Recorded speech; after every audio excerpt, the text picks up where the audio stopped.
beneficiável de mais do que isso é uma eternidade, não querem falar disso. E por isso esse é o grande problema, que não é uma questão tecnológica, nem dificuldade técnica para produzir a energia e as temperaturas que necessitam, é principalmente um problema económico.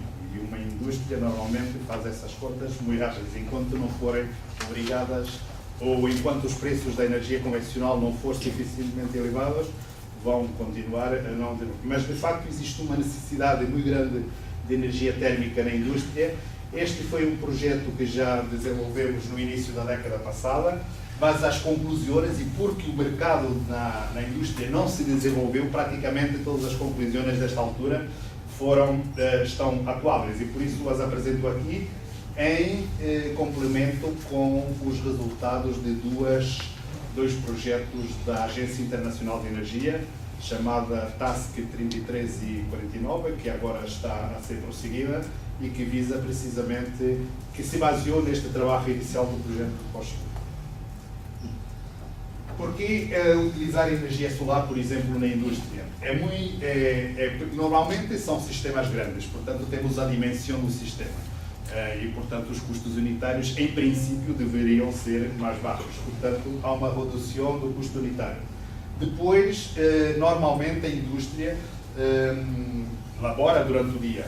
Eu praticamente, claro que se quiser acumular energia para usar também durante a noite, terei que ter armazenamento, mas se não quiser, durante o dia, enfim, eu posso produzir energia e consumi-la ao mesmo tempo. E, portanto, aí há uma redução nos custos por causa do armazenamento. Não há que armazená-la e não há que perder energia, porque o armazenamento sempre traz atrás algumas perdas de energia.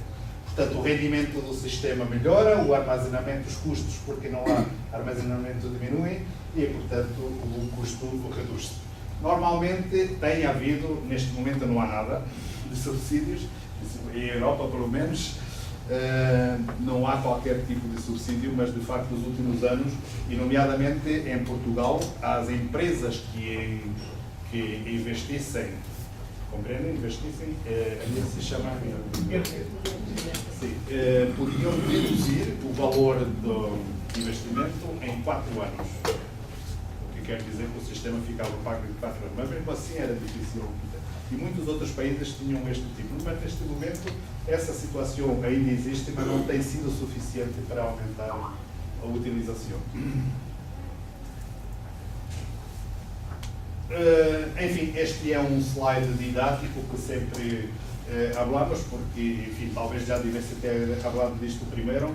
Obviamente que queremos utilizar energia solar na indústria, mas antes que mais, e como em qualquer aplicação de energia solar, a primeira meta, o primeiro objetivo é reduzir os consumos. Portanto, a primeira coisa que há a fazer numa indústria, e todas as intervenções que nestes projetos houve nessas indústrias foram intervenções didáticas, incluso no sentido de que qualquer introdução de energia renovável não faz sentido se não for acompanhada de uma avaliação, uma auditoria energética global da empresa e incluso uma avaliação do processo produtivo, porque muitas vezes é possível melhorar a maneira de produzir, reduzindo os custos de energia, independentemente dos equipos, não?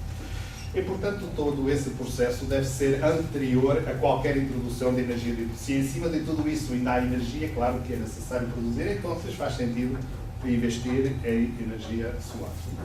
Depois existe também, enfim, esta é uma situação que vai sendo mais usual por todo lado, que é a certificação ambiental. As empresas cada vez mais se promovem, incluso na concorrência, porque têm certificação ambiental e utilizar energias renováveis, obviamente, é uma vantagem. Que tecnologias podemos usar? Enfim, depende, obviamente, temos que escolher em cada situação concreta, temos que saber qual é a temperatura do processo, fazer uma análise do processo produtivo, saber as temperaturas que estão em jogo e escolher a tecnologia adequada. E, de facto, existem coletores solares que têm bom rendimento a algumas temperaturas. Se queremos aumentar a temperatura, enfim, quando estamos falando de processos industriais a temperaturas da ordem dos 150, 160, 180 graus, aí vamos ter que usar sistemas concentradores, nomeadamente os cilíndrico-parabólicos, por exemplo. E, portanto, temos que adequar sempre a tecnologia ao processo que estamos analisando.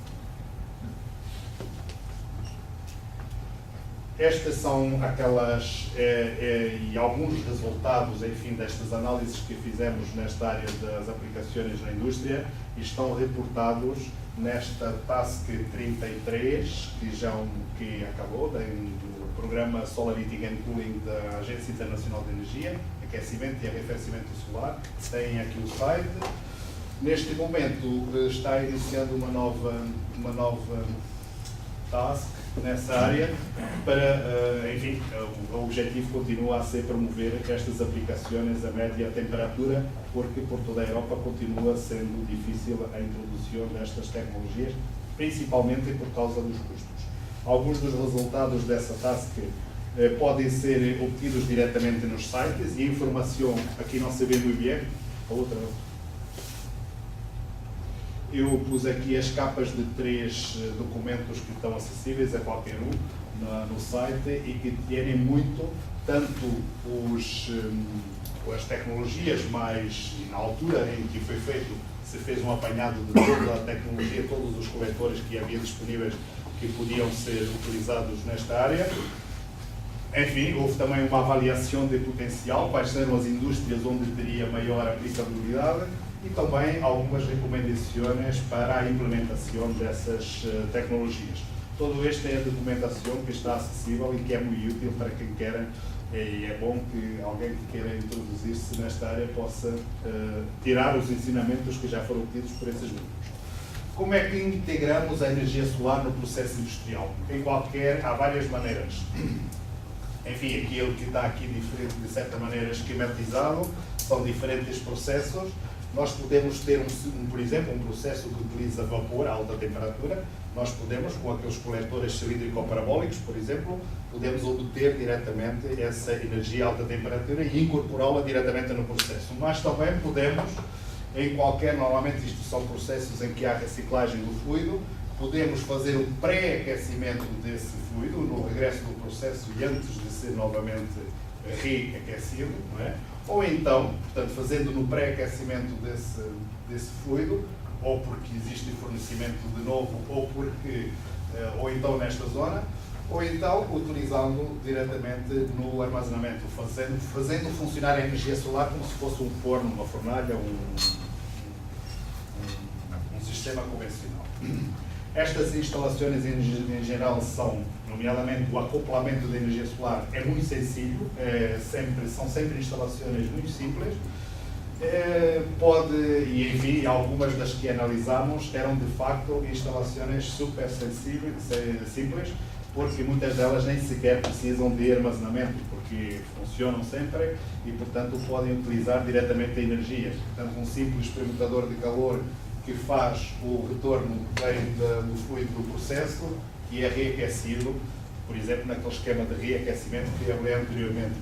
Podemos acoplar com outras fontes de energia, portanto, sistemas híbridos, ou então ter pelo meio algum armazenamento, por exemplo, para poder utilizar a energia térmica durante a noite e, neste caso, continua a ser uma instalação simples. Quando estamos a pensar numa instalação industrial, normalmente complicada, a inserção de energia solar é tecnologicamente e conceptualmente há sempre uma forma simples de fazer isso. E a recomendação é, quanto mais simples, melhor.